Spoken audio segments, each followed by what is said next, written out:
Hello everyone, मैं प्रदीप कुमार आगाज IAS institute के यूट्यूब चैनल पर आप सभी का स्वागत करता हूं। तो आइए आज के इस वीडियो में हम लोग बात करने वाले हैं सामाजिक न्याय से रिलेटेड यूपीएससी के प्रीलिम्स और मेंस के लिए आज के जितने भी करंट अफेयर के टॉपिक हैं हम आप लोगों के लिए लेकर आए हैं। तो चलिए देखते हैं। तो देखिए, प्रीलिम्स के लिए जो टॉपिक है वो विश्व स्वास्थ्य संगठन WHO स्वास्थ्य और देखभाल के लिए उचित अंश रिपोर्ट है, देखभाल का अवमूल्यन है, लिंग वेतन अंतर है, सार्वभौमिक स्वास्थ्य कवरेज है UHC। और मेंस के लिए जो टॉपिक है वो स्वास्थ्य और देखभाल के लिए उचित अंश रिपोर्ट है, स्वास्थ्य शिक्षा एवं मानव संसाधन से संबंधित सामाजिक क्षेत्र सेवाओं के विकास तथा प्रबंधन से संबंधित मुद्दे। तो चलिए हम यूपीएससी के प्रीलिम्स और मेंस के इन सभी टॉपिक के बारे में पूरे विस्तार से चर्चा करते हैं। तो देखिए चर्चा में क्यों है, आइए समझते हैं। हाल ही में विश्व स्वास्थ्य संगठन WHO ने वैश्विक स्वास्थ्य सेवा में लैंगिक अंतर को समाप्त करने की दिशा में एक नई रिपोर्ट जारी की, जिसका शीर्षक है fair share for health and care report है, अर्थात स्वास्थ्य और देखभाल के लिए उचित अंश रिपोर्ट है। तो चलिए अब हम लोग रिपोर्ट के मुख्य तथ्य क्या है, आइए इसके बारे में जानते हैं। सबसे पहले हम लोग स्वास्थ्य और देखभाल कार्यबल में लैंगिक असमानताएं क्या है, आइए इसके बारे में जानते हैं। तो देखिए, भुगतान प्राप्त वैश्विक स्वास्थ्य एवं देखभाल कार्यबल में 67% महिलाएं शामिल हैं। इसके अतिरिक्त वे सभी अवैतनिक देखभाल गतिविधियों का अनुमानित 76% प्रदर्शन करते हैं। यह वैतनिक और अवैतनिक देखभाल कार्य दोनों में महत्वपूर्ण लैंगिक असमानताओं को उजागर करता है। निम्न या मध्यम आय वाले देशों में महिलाओं की आय 9 ट्रिलियन अमेरिकी डॉलर बेहतर हो सकती है यदि उनका वेतन और वैतनिक काम तक पहुंचे पुरुषों के बराबर हो। तो चलिए अब हम लोग निर्णय लेने पर अपर्याप्त प्रतिनिधित्व के बारे में देखते हैं। तो देखिए, निर्णायक मामलों में महिलाओं का पर्याप्त प्रतिनिधित्व नहीं है। महिलाओं को निचले दर्जे की भूमिकाओं में अधिक प्रतिनिधित्व दिया गया है। इनमें अधिकांश नर्सें और मिडवाइफ शामिल है। हालांकि नेतृत्वकारी भूमिकाओं में उनका प्रतिनिधित्व कम है।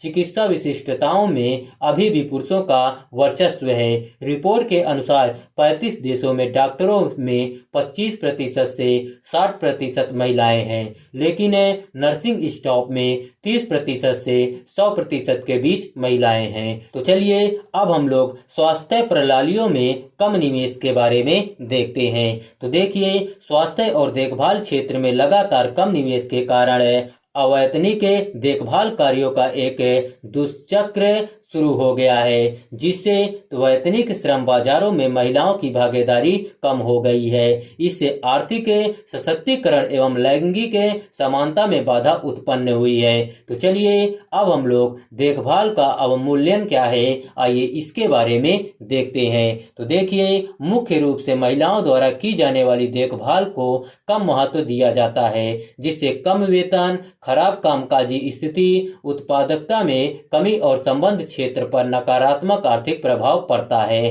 तो चलिए अब हम लोग लैंगिक वेतन अंतर के निहितार्थ के बारे में देखते हैं। तो देखिए, वेतन अंतराल महिलाओं की अपने परिवार और समुदाय में निवेश करने की क्षमता को सीमित करता है। विश्व स्तर पर औसतन महिलाओं द्वारा अर्जित आय के 90% का व्यय अपने परिवार की देखभाल के लिए किया जाता है, जबकि पुरुषों की आय का केवल 30 से 40% ही उक्त संबंध में व्यय किया जाता है।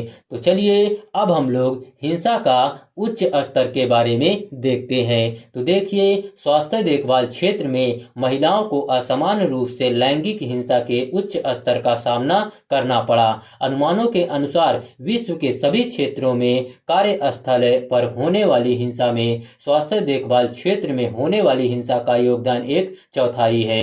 स्वास्थ्य सेवा क्षेत्र के सभी कर्मचारियों में से कम आधे आधे कर्मचारियों को कार्यस्थल पर किसी न किसी क्षण पर हिंसा का सामना करना पड़ा। तो चलिए अब हम लोग भारतीय परिदृश्य के बारे में देखते हैं। तो देखिए, भारत में महिलाओं अपने कुल दैनिक कार्य समय का लगभग 73% अर्थात राष्ट्रीय दैनिक समय उपयोग सर्वेक्षणों के माध्यम से दर्ज किए गए अवैतनिक और भुगतान किए गए कार्यों हेतु नियोजित किया गया संयुक्त औसत समय अवैतनिक कार्यों पर खर्च करती है, जबकि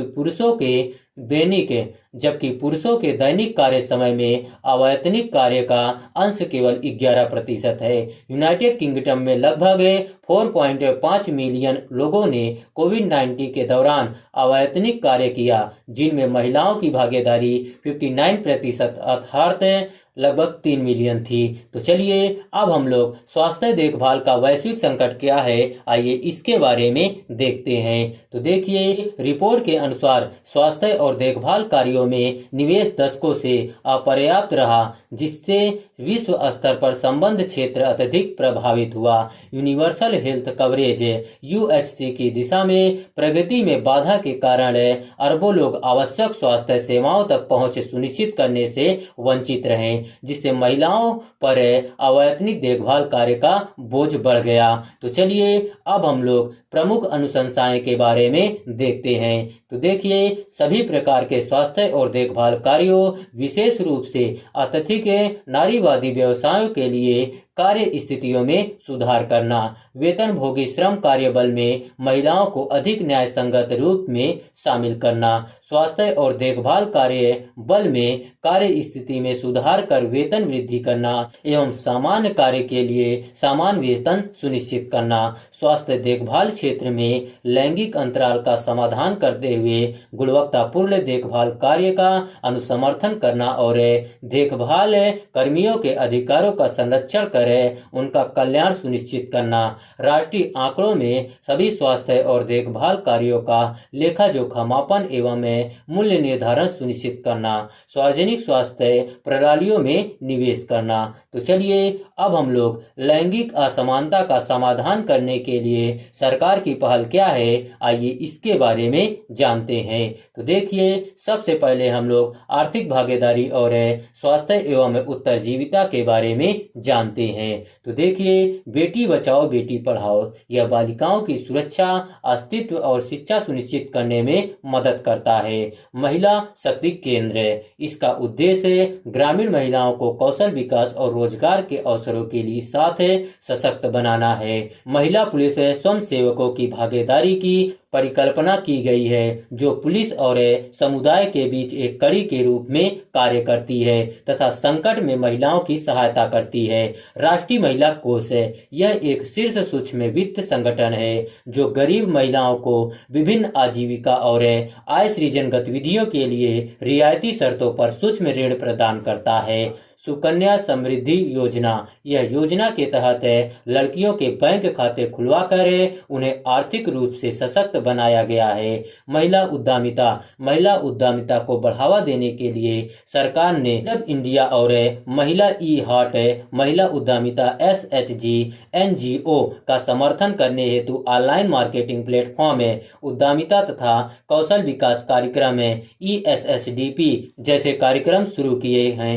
कस्तूरबा गांधी बालिका विद्यालय, इन्हें शैक्षिक रूप से पिछड़े ब्लॉकों FBB में खोला गया है। राजनीतिक आरक्षण, सरकार ने महिलाओं के लिए पंचायती राज संस्थाओं में 33% सीटें आरक्षित की है। निर्वाचित महिला प्रतिनिधियों का क्षमता निर्माण, यह महिलाओं को शासन प्रक्रियाओं में प्रभावी ढंग से भाग लेने के लिए सशक्त बनाने के उद्देश्य से आयोजित किया जाता है। तो चलिए आज का वीडियो यहीं पर समाप्त होता है। तो देखिए, अगर आप लोगों को इसका PDF चाहिए तो इसका PDF आप लोगों को टेलीग्राम चैनल पर मिल जाएगा।